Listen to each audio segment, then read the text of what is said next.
இருந்த கல் எடுத்து போட்டிருக்க கண்டாள். 3 விஷயம் இந்த நாளிலே நாம் கவனிக்க வேண்டிய ஒரு 3 விஷயம். ஆண்டுடைய கல்லறையினிடத்தில் நாம் கவனிக்க வேண்டிய, பார்க்க வேண்டிய, நாம் கூர்ந்து கவனிக்க வேண்டிய 3 காரியங்களை இந்த நாளிலே பார்க்க போகிறோம். முதலாவது, இயேசு கிறிஸ்து அவர் உலகத்திலேயே ஒரு கடவுளுக்கு பண்டிகை, உயிர்த்தெழுதலுக்காக பண்டிகை கொண்டாடப்படுதுன்னா அது இயேசு கிறிஸ்துக்கு மட்டும்தான். அல்லேலூயா. எல்லாரும் பிறந்ததற்கு கொண்டாடுவாங்க, பிறந்ததற்கு நினைவு கூறுவாங்க.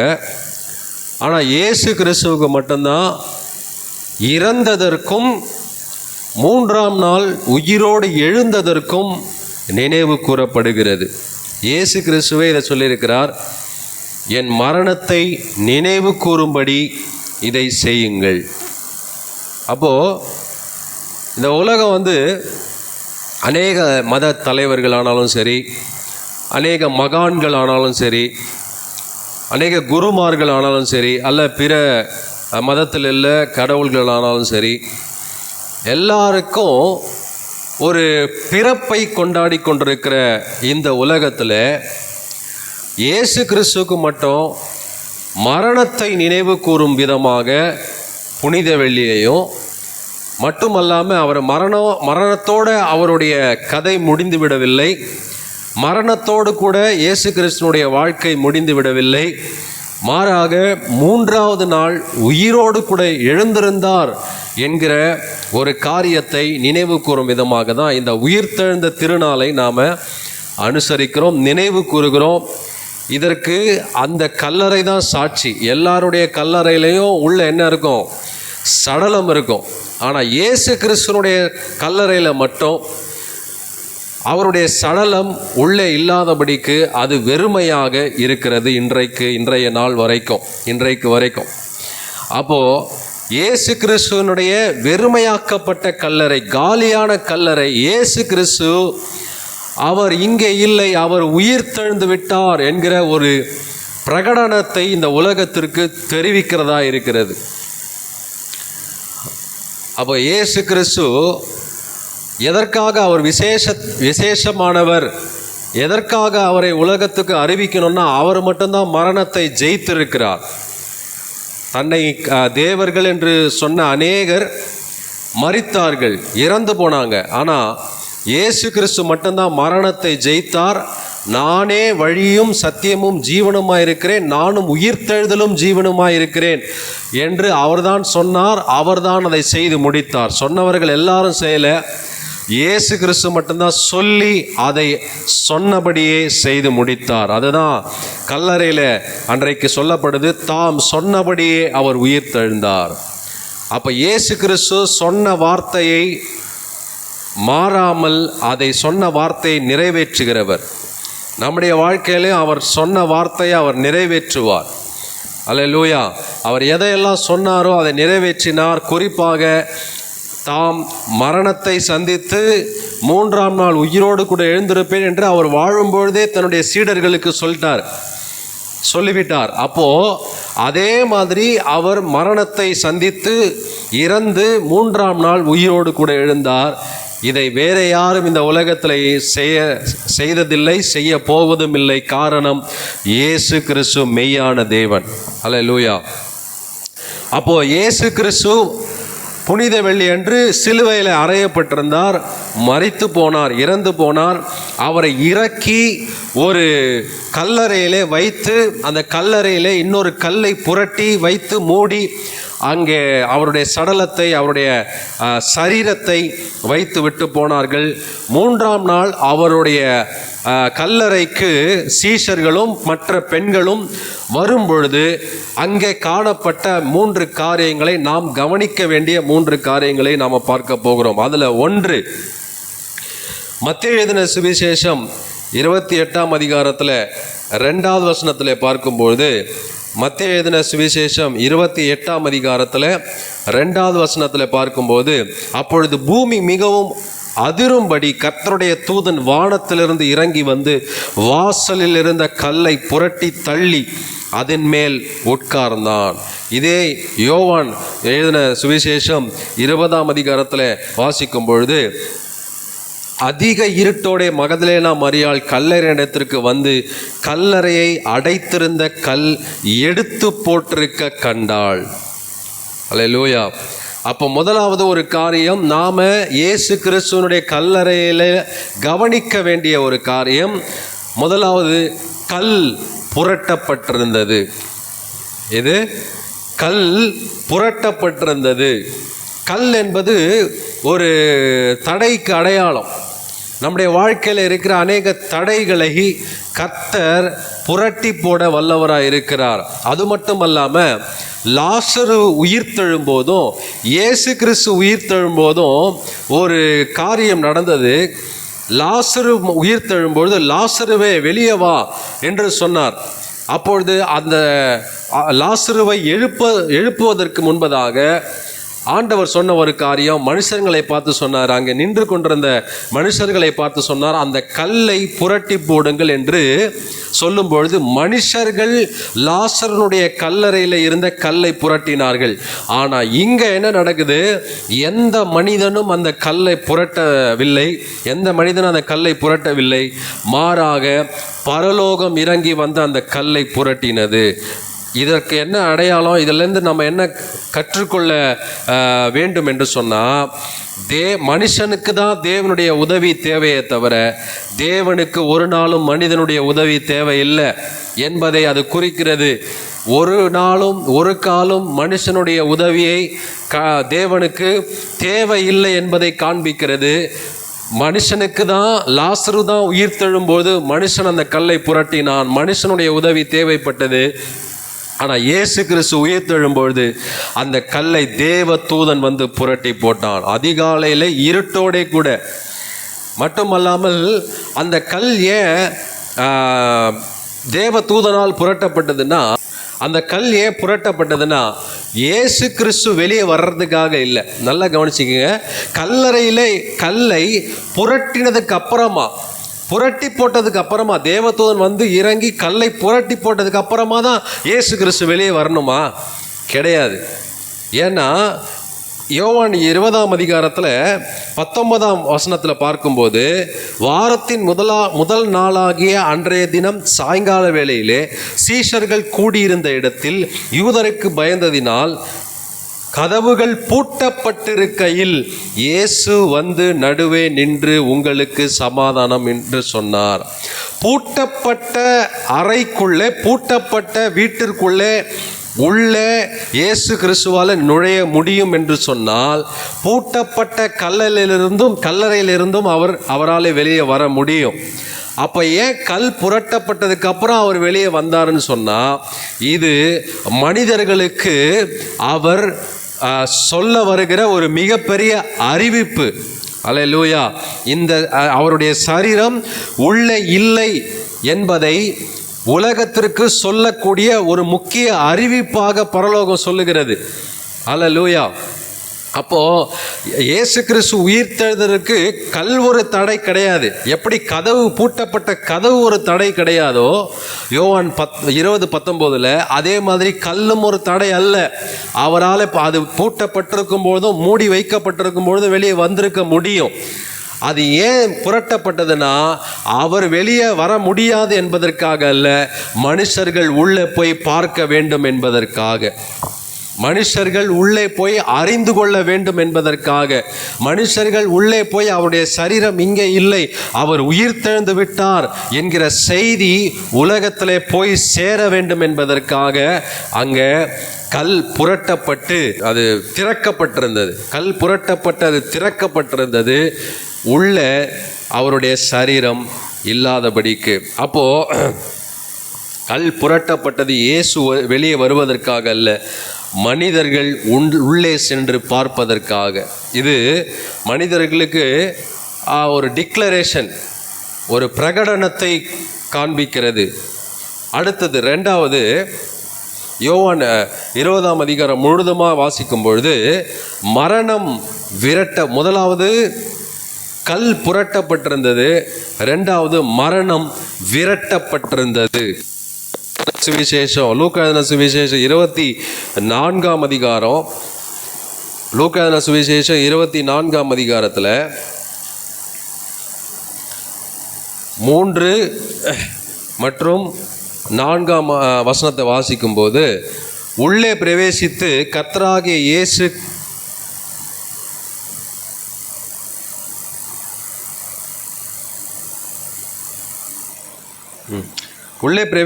கர்த்தராகிய இயேசு கிறிஸ்துவின் சரீரத்தை காணாமல் அதை குறித்து மிகுந்த கலக்கமடைந்திருக்கையில் பிரகாசம் உள்ள வஸ்திரம் தரித்த 2 பேர் அவர்கள் அருகே நின்றார்கள்.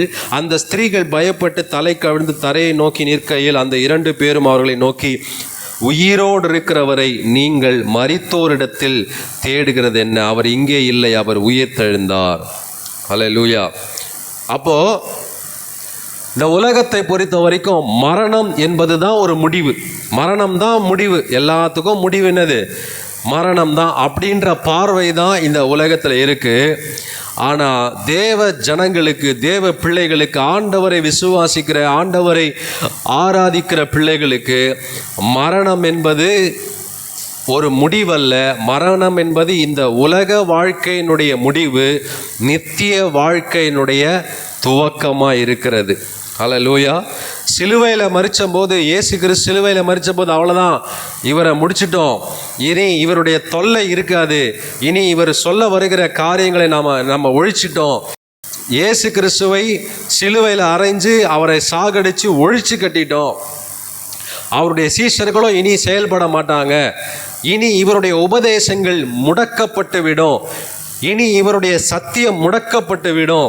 இனி இவருடைய வார்த்தை முடக்கப்பட்டு விடும் என்று எல்லாரும், மத தலைவர்களும் ரோம அரசாங்கமும் நினைத்து கொண்டிருக்கும் பொழுது இயேசு கிறிஸ்துவனுடைய சிலுவை மரணம் முடிவல்ல, அதுதான் ஒரு மிகப்பெரிய ஒரு புரட்சிக்கு, மிகப்பெரிய ஒரு எழுப்புதலுக்கு ஆரம்பம் என்பதை இயேசு கிறிஸ்து 3ஆவது நாள் உயிர்த்தெழுந்ததினாலே அவர் நிரூபணம் செய்தார். அல்லேலூயா.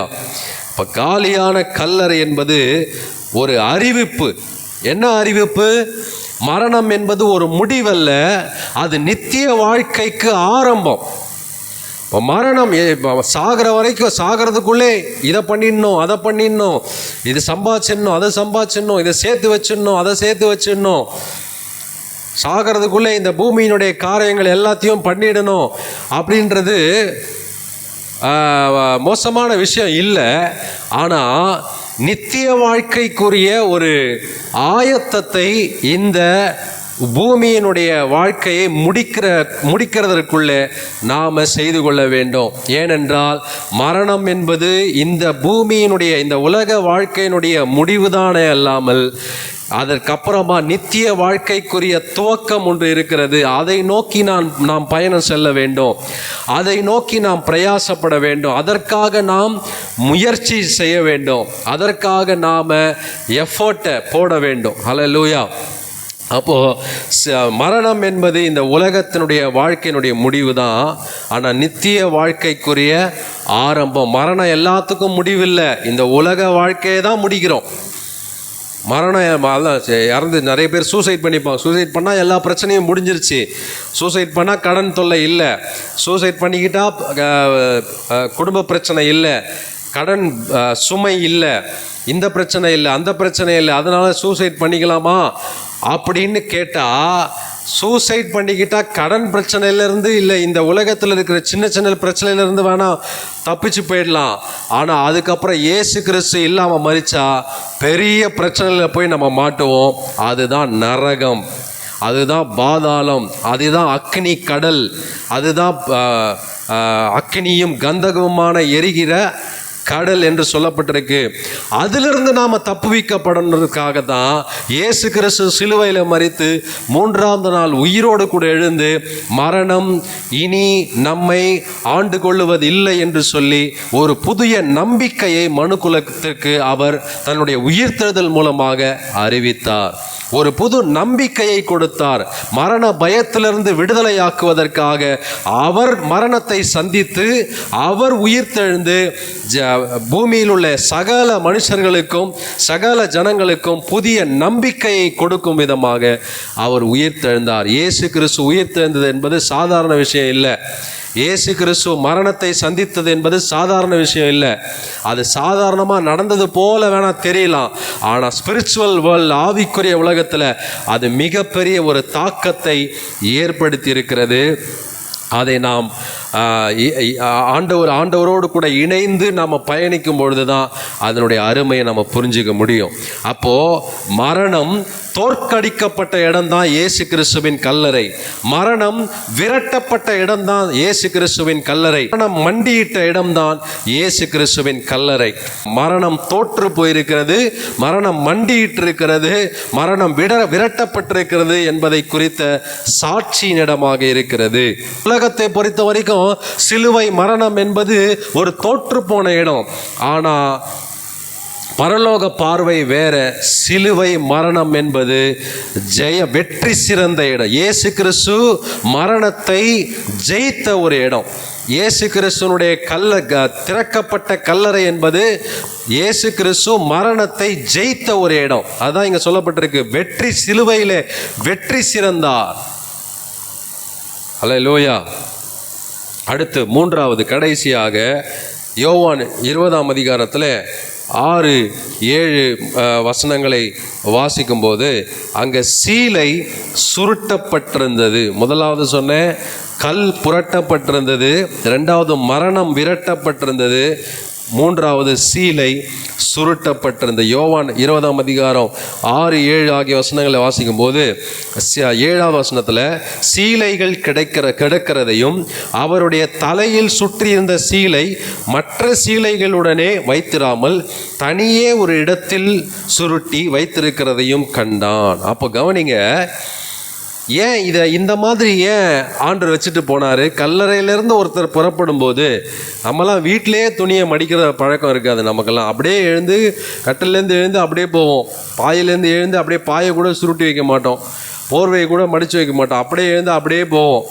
ஆனால் கல்லறையிலிருந்து ஒருத்தர் எழுந்து போகும்பொழுது கூட அதையும் ஒருத்தர் பத்திரமாக சுருட்டி அழகாக ஒரு பக்கத்தில் வச்சு, அதுவும் உடம்புல சுற்றி இருந்த சீலையை தனியாக வச்சு, தலையில் சுற்றி இருந்த சீலையை தனியாக வச்சு அழகாக அவசரம் இல்லாமல் நிதானமாக அதை செஞ்சுட்டு போயிருக்கிறார். காரணம், இயேசு கிறிஸ்துவை கல்லறையில் வைக்கும்பொழுது இந்த மத தலைவர்கள், பரிசேயர்கள், சதுசேயர்கள், இந்த ஆயக்காரர்கள், இந்த வேதப்பாரர்கள்லாம் என்ன பண்ணாங்க, அவங்க சீடர்கள் அவருடைய சரீரத்தை திருடி கொண்டு போயிட்டு எங்கள் குரு உயிர் தெழுந்துட்டாருன்னு பொய்யா பரப்பிடுவாங்க. அதனால் அந்த கல்லறை சுற்றிலும் நீங்கள் சீல் வைக்கணும்னு சொல்லி கேட்டுக்கொண்டாங்க. அது மட்டும் இல்லாமல் போர் சேவகர்களை நிறுத்துவதற்காக அவங்க பர்மிஷன் கேட்டு அதன்படி செய்தாங்க. அப்போது ஒருத்தர் சரீரத்தை திருடி கொண்டு போயிட்டா இந்த மாதிரி யாரும் மடித்து நிதானமாக அவசரம் இல்லாமல் ரொம்ப பொறுமையாக அதை பார்த்து பண்ணி வச்சுட்டுலாம் போக மாட்டாங்க. திருடன் பீரோவில் ஏதோ நகை எடுக்கிறான் அப்படின்னா துணியெல்லாம் என்ன பண்ணுவான், களைச்சி போட்டு எல்லாத்தையும் தேடிட்டு இருக்கிற பாக்ஸு, ஜுவல்ஸு எல்லாத்தையும் எடுத்துட்டு திரும்பவும் களைச்சி போட்ட துணியெல்லாம் ஐயோ எல்லாம் களைஞ்சிருச்சு, அழகாக மடித்து வச்சுருந்தாங்களேன்னு என்ன பண்ணுவாங்க, மடித்து வச்சுட்டுலாம் போக மாட்டாங்க. திரும்ப எல்லாத்தையும் நம்மளை மாதிரியே மடித்து வச்சுட்டு பீரை அழகாக சாத்திட்டு எல்லாம் போக மாட்டாங்க. திருடுறவன் எப்படி திருடுருவான், அவனுக்கு என்ன வேணுமோ அதை மட்டும் எடுத்துட்டு மற்றதெல்லாம் களைச்சி போட்டு போவான். அதனால தான் பிசாசை, சாத்தானை குறித்து ஆண்டவர் சொன்னார், திருடன் திருடவும் கொல்லவும் அழிக்கவுமே வருகிறார். அவனுக்கு தேவை ஆத்மா, அதை மட்டும் எடுக்கிறதுக்காக மற்ற எல்லாத்தையும் கலைச்சிருவான். நம்ம ஆண்டவரை பற்றி யோசிக்கிறத பற்றி கலைச்சிருவான், பரிசுத்தத்தை கலைச்சிருவான், அர்ப்பணிப்பை கலைச்சிருவான், அபிஷேகத்தை கலைச்சிருவான். எல்லாத்தையும் கலைச்சி போட்டுட்டு ஆத்மாவை அவன் திருடிட்டு போயிடுவான். அதே மாதிரி தான் திருடணும். ஆனால் இங்கே அப்படி நடக்கலை.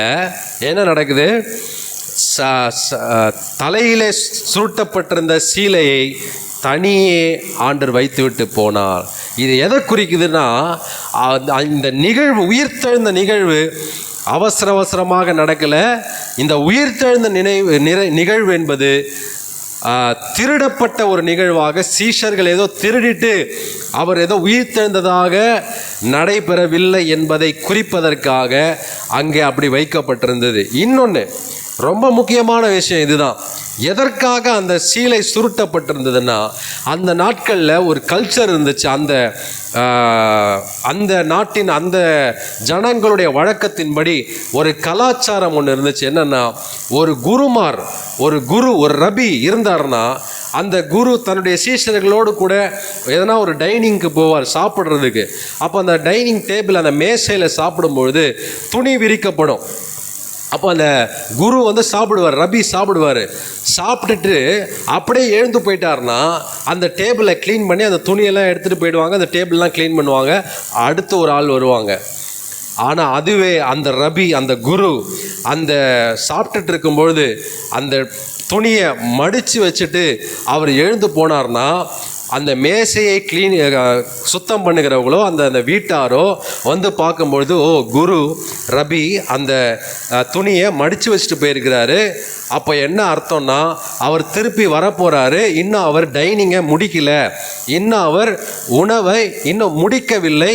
சற்று எங்கேயோ போயிட்டு திரும்ப வருவதற்காக, நமக்கு சொல்லுவதற்காக அடையாளமாக அந்த துணி மடித்து வைக்கப்பட்டிருக்குது. அப்போ திரும்ப வருவார், இன்னும் அவர் டைனிங்கை, இன்னும் அவர் உணவை இருந்ததை இன்னும் முடிக்கலன்னு சொல்லி அந்த டேபிளை தொட மாட்டாங்க, அந்த டேபிளை க்ளீன் பண்ண மாட்டாங்க. அது அப்படியே அவர் வர வரைக்கும் வச்சு பாதுகாத்துட்டு இருப்பாங்க. அப்போ கவனிங்க, இதை சீஷர்கள் புரிந்து கொள்ள வேண்டும் என்பதற்காக அவர் சிம்பாலிக்காக ஒரு சைனை வச்சுட்டு போகிறாரு, ஒரு அடையாளத்தை வச்சுட்டு போகிறாரு. இன்னும் நான் முடிக்கல, திரும்பவும் நான் வரப்போகிறேன். ஹல்லேலூயா. இதோடு கூட இந்த நிகழ்வு முடிந்து விடவில்லை, இதோடு கூட என்னுடைய காரியம் முடிந்து விடவில்லை. மறுபடியுமாக நான் இந்த உலகத்திற்கு ராஜாவாக வரப்போகிறேன் என்பதை உணர்த்துவதற்காக, நினைவுபடுத்துவதற்காக சீஷர்களுக்கு அதை அடையாளமாக அந்த சீலையை சுருட்டி வச்சுட்டு போயிருக்கிறாரு. அப்படின்னா என்ன அர்த்தம்? அவர் பிறப்பேன்னு சொன்னார், பிறந்துட்டாரு. அவர் மரிப்பேன்னு சொன்னார், மரிச்சிட்டாரு. உயிரோடு கூட எழுந்திருப்பேன்னு சொன்னார், 3ஆம் நாள் எழுந்துட்டாரு. இப்போ இயேசு கிறிஸ்து சீலையை மடித்ததன் மூலமாக, சுருட்டி வைக்கப்பட்டதின் மூலமாக ஒரு காரியத்தை உலகத்துக்கு சொல்ல வருகிறார். நான் பிறந்தது மட்டுமல்ல, நான் மரித்தது மட்டுமல்ல, நான் உயிர்த்தெழுந்தது மட்டுமல்ல, மீண்டும் நான் இந்த உலகத்துக்கு வரப்போகிறேன், ஆயத்தமாயிருங்கள் என்று சொல்வதற்காக, இந்த உலகத்திற்கு அறிவிப்பதற்காக அந்த சீலை சுருட்டப்பட்டு அங்கே மூலையிலே வைக்கப்பட்டிருந்தது. ஹல்லேலூயா. அப்போது அவர் பிறந்தது மட்டும் இல்லை, அவர் மரித்தது மட்டும் இல்லை, அவர் உயிர்த்தெழுந்தது மட்டும் இல்லை, இது எல்லாமே நாம் ஒவ்வொரு நாளும் நினைவு கூற வேண்டும். பிறந்தது டிசம்பர் 25 மட்டும் நாம் நினைவு கூறக்கூடாது. ஒவ்வொரு நாளும் அவர் எனக்காக பிறந்தார் என்பதை நாம் உணர வேண்டும். ஒவ்வொரு நாளும் நமக்காக மரித்தார் என்பதை நாம் உணர வேண்டும். ஒவ்வொரு நாளும் அவர் உயிரோடு கூட இருக்கிறார் என்பதை நாம் உணர்ந்து வாழ வேண்டும். அதே போல ஒவ்வொரு நாளும் அவர் திரும்பவும் வரப்போகிறார். அந்த வருகைக்கான ஒரு ஆயத்தமுள்ள வாழ்க்கை நான் வாழ வேண்டும் என்பதை நாம் உணர்ந்து வாழ்வோம் என்று சொன்னால், அதுவே ஒரு கிறிஸ்தவ பிள்ளையினுடைய உயிர்த்தெழுந்த வாழ்க்கையாக, எப்படி பாவத்திற்கு மரித்து நீதிக்கு பிழைக்கத்தக்கதாக, மாம்சத்திற்கு மரித்து ஆவிக்கு பிழைக்கத்தக்கதாக, அவருடைய வருகைக்கென்று ஆயத்தமாகி வாழ்கிற ஒரு வாழ்க்கைக்கு அதுவே அடையாளமாக, அதுவே சிறந்த ஒரு வாழ்க்கையாக இருக்கும். ஆகவே அவர் மரித்தார் உண்மைதான், அவர் உயிரோடு கூட எழுந்தார் உண்மைதான், அவர் மீண்டும் வரப்போகிறார், சீக்கிரத்தில் வரப்போகிறார். அதற்கான காரியங்கள், அடையாளங்கள், அவர் சொல்லி போன எல்லா காரியங்களும் உலகத்தில் அநேக காரியங்கள் நடந்து கொண்டிருக்கிறது. ஆகவே அவர் உயிர்த்தெழுந்தது போல நம்மையும் கர்த்தர் உயிர்ப்பிக்கிற தேவனாக இருக்கிறார். அவர் வரும்பொழுது மரித்தோர்கள் முதலாவது உயிர்த்தெழுந்திருப்பார்கள்.